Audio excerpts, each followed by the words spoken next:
y'all understand that when we watch Israeli occupational soldiers post the atrocities they're committing in Gaza or post videos of themselves like laughing and making jokes amongst the rubble, that we're functionally watching serial killers brag, right?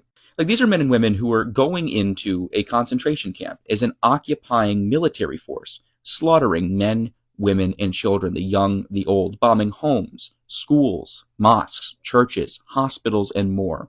And after they've done that, they are taking out their phones and happily recording themselves amongst the rubble, amongst the evidence of what they have done.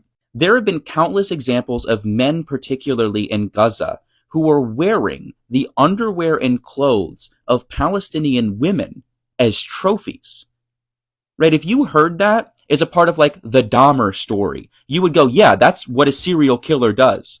Like, the Israeli military is oftentimes framed as like a legitimate military body that is highly disciplined and highly specialized. But the reality of the fact is that it is a force largely comprised of poorly trained reservists who are more like police officers turned serial killer at the easiest opportunity. And unlike many serial killers, many of these Israeli occupational soldiers are just going to go back home afterwards, right? They're just going to go back to their communities. They're going to integrate seamlessly. They're going to be your neighbor, your mailman, your local police officer, maybe even an elected official. Remember, by the way, that Israeli occupational soldiers aren't just from so-called Israel.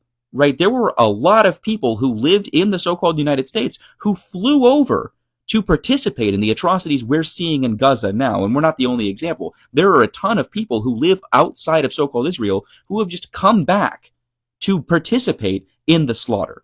That should terrify us, frankly, right? That's thousands of people who are going to come back at some point after doing all of these things, and they're not going to see anything wrong with what they did. They're going to look back at that either fondly or as something that was necessary. That's something that I find genuinely unsettling, right? That my neighbor in a few months could have been someone who was murdering children in Gaza. Just something worth thinking about, I think. But yeah, as always, free Palestine. Assalamu alaikum, and have a great day.